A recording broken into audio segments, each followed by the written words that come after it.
तदा वत्स प्रक्षिप्तोऽस्मि महार्णवे रामस्य च मया साह्ये वर्तितव्यमरिन्दम रामो धर्मभृताम् श्रेष्ठः महेन्द्रसमविक्रमः एतत् श्रुत्वा वचस्तस्य मैनाकस्य महात्मनः कार्यमावेद्य गिरेः उद्यतम् च मनो मम तेन चाहमनुज्ञातः मैनाकेन महात्मना स चाप्यन्तर्हितः शैलः मानुषेण वपुष्मता शरीरेण महाशैलः शैलेन च महोदधौ उत्तमम् जवमास्थाय शेषम् पन्थानमास्थितः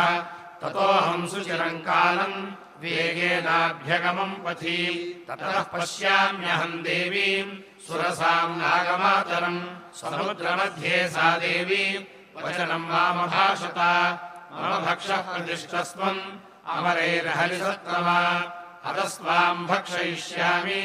विहितस्त्वम् चिरस्य मे एवमुक्तः सुरसया प्राञ्जलिः प्रणतस्थितः विवर्णवदनो भूत्वा वाक्यम् चेदमुदीरयम् रामो दाशरथिः श्रीमान् प्रविष्टो दण्डकावनम् लक्ष्मणेन सह भ्रात्रा सीतया च परन्तपः तस्य सीताहृता भार्या रावणेन दुरात्मना तस्याः सकाशम् दूतोऽहम् गमिष्ये रामशासनात् कर्तुमर्हसि रामस्य साहाय्यम् विषये सति अथवा मैथिलीम् दृष्ट्वा रामम् चाक्लिष्टकारिणम् आगमिष्यामि ते वक्तुम् सत्यम् प्रतिशृणोमि ते एवमुक्ता मया सा तु सुरसा कामरूपिणी अब्रवीन्नादिवर्तेत कश्चिदेशवरो मम एवमुक्तः सुरसया दशयोजनमायतः ततोऽर्धगुणविस्तारः बभूवाहम् क्षणेन तु मत्प्रमाणानुरूपम् च व्याधितम् तु मुखम् तया तदृष्ट्वा व्याधितम् चास्यम् ह्रस्वम् ह्यकरवम् वपुः तस्मिन् मुहूर्ते च पुनः बभूवाङ्गुष्ठमात्रकः अभिपत्याशु तद्वक्त्रम् निर्गतोऽहम् ततः क्षणात्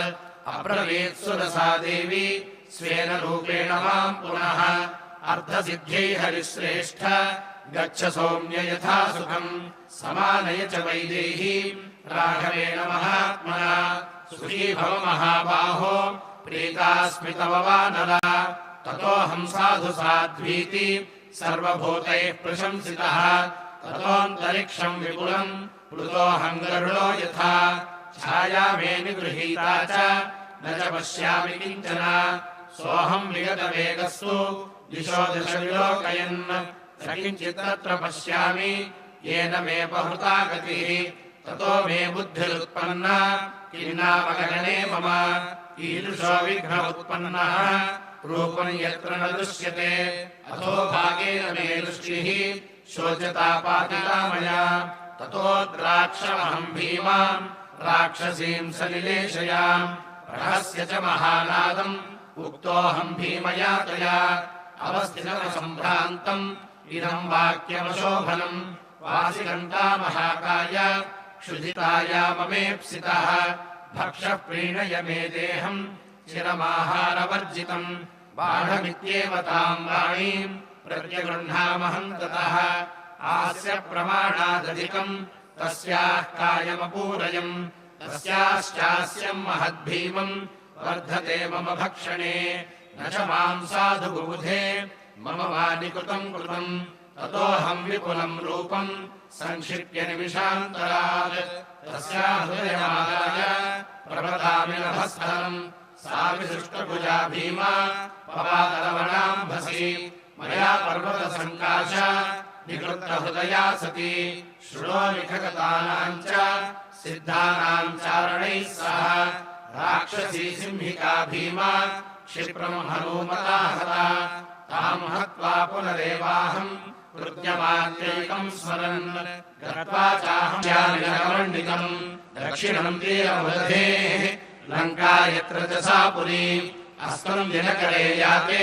रक्षसाम् निलयम् पुरम् प्रविष्टोऽहमविज्ञातः रक्षोभिर्भीमविक्रमैः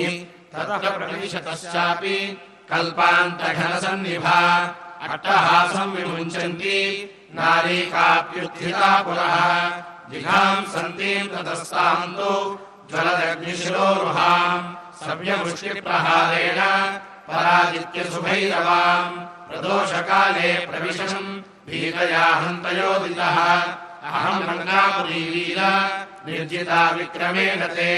यस्मात्तस्माद्विजेतासि सर्वरक्षांसि शेषतः तत्राहम् सर्वरात्रम् तु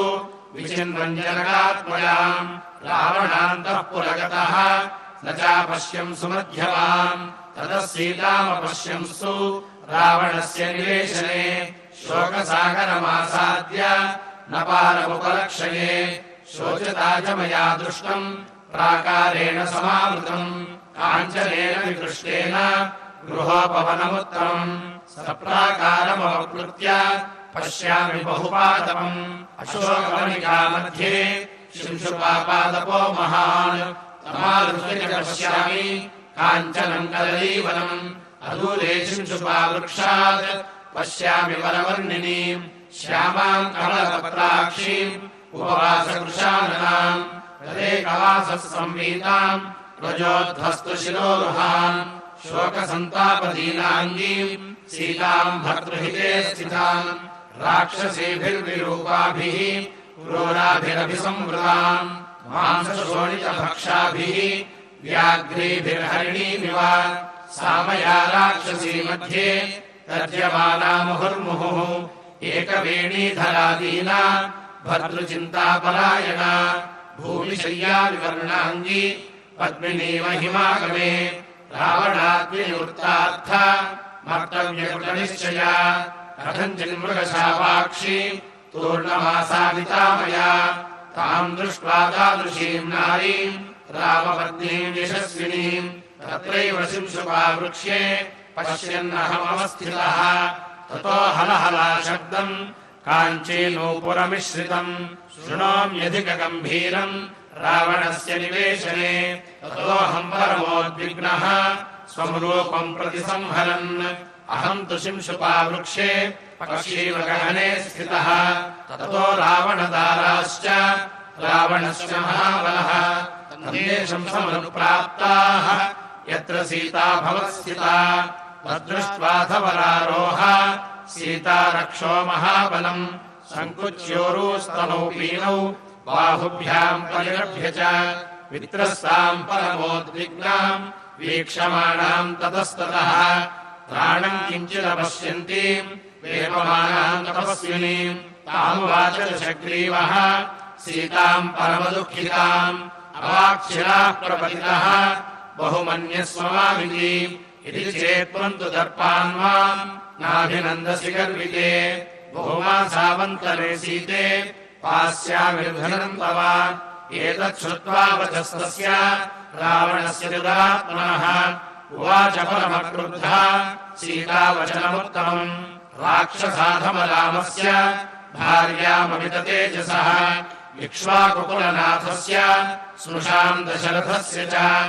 अवाच्यम् वदतो जिह्वा कथम् न पतिता भव किञ्चिद्वीर्यम् तवा नार्या यो माम् भर्तुरसन्निधौ अपहृत्यागतः पाप तेनादृष्टो महात्मना न त्वम् रामस्य सदृशः दास्येत्यस्य न युज्यसे यज्ञीयः सत्यवादी च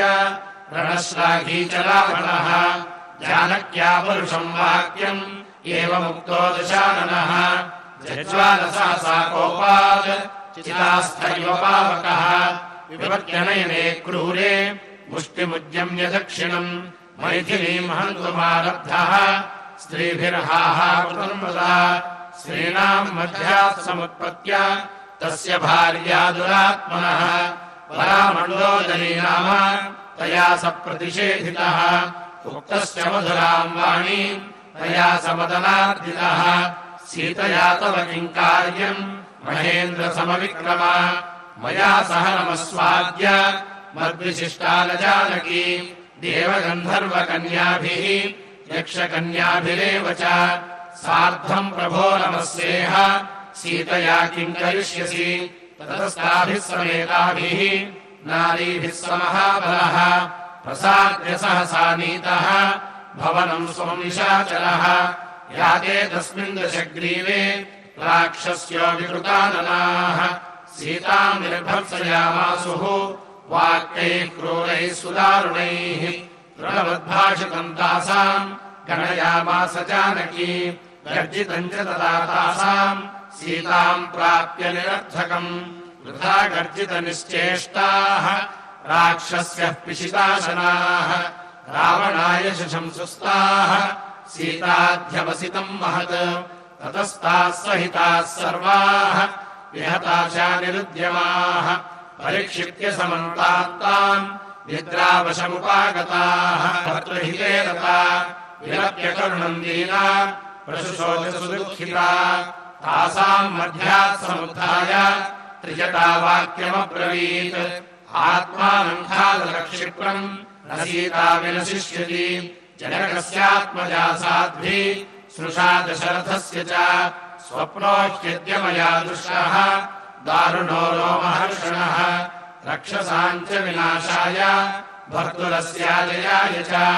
अलमस्मात् परित्रातुम् राघवाद्राक्षसीगणम् अभियाचाम वैदेही एतद्धिमरोचते यस्याह्येवम् विधः स्वप्नः दुःखितायाः प्रदृश्यते सा दुःखैर्विविधैर्मुक्ता सुखमाप्नोत्यनुत्तमम् प्रणिपातप्रसन्ना हि मैथिली जनकात्मजा ततः सा ह्रीमयी बाला भर्तुर्विजयहर्षिता अवोचयति तत्तथ्यम् भवेयम् शरणम् ह्यः ताम् चाहम् तादृशीम् दृष्ट्वा सीताया दारुणाम् दशाम् चिन्तयामास विक्रान्तः न च मे निर्वृतम् मनः।